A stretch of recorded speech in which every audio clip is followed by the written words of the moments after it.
Not enough can be said about Halo. Great story, great gameplay, and a whole lot of arguments with your friends on whether you're a camper or not. But this isn't your big brother's Halo, this is Halo 3 ODST. Yes, ODST is a brand new game from Bungie that started out as just a simple expansion, but then soon blossomed into its own game. Wake up, Buttercup. Relax, rookie. He don't mean nothing. Besides, now's one of those times. Pays to be the strong, silent type.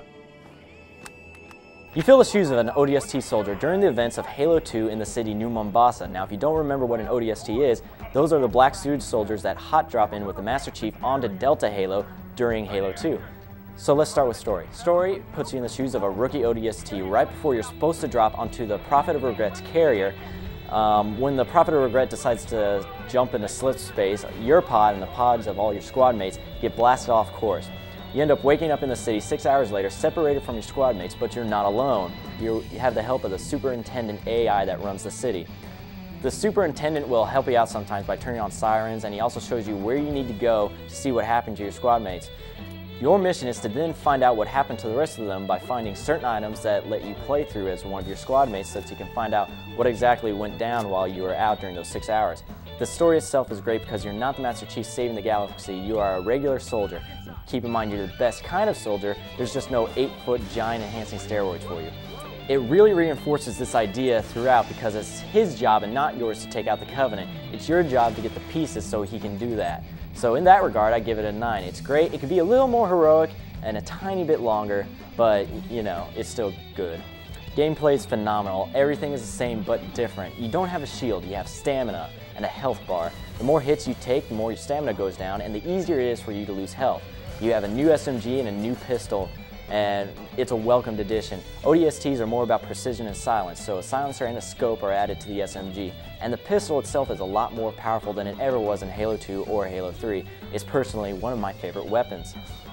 There's no dual wielding in this game, but that's because ODSTs aren't strong enough to sling around the metal the same way Spartans can.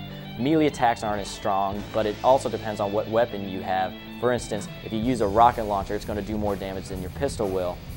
Bungie really paid attention to who you are in this game, and it shows. Boarding vehicles is still around though, and all the vehicles handle the same.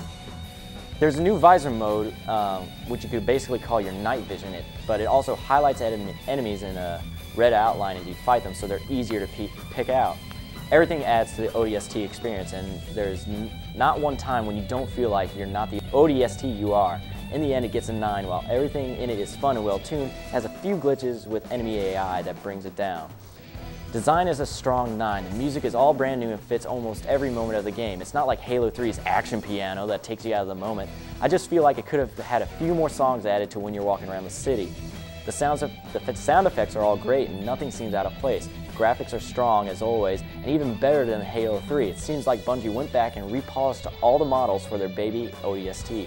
One problem I do have is why does it have to be called Halo 3 ODST? Why not just Halo ODST? Nothing that happens in the game actually takes place during the events of Halo 3. I get you want people to know nothing got downgraded and blah blah blah, but come on Bungie, it just feels awkward to say.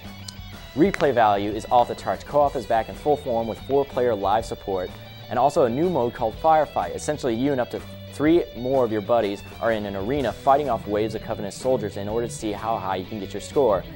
This is where most of your time will go once you get this game. Already there have been more than one occasion where I start a firefight match at 10 o'clock and the next time I see the time it's actually 2 a.m. in the morning. That's how fun it is. Finally, if the 30 audio files around the city don't keep you busy, then all the other achievements will. And that's why design gets a 9.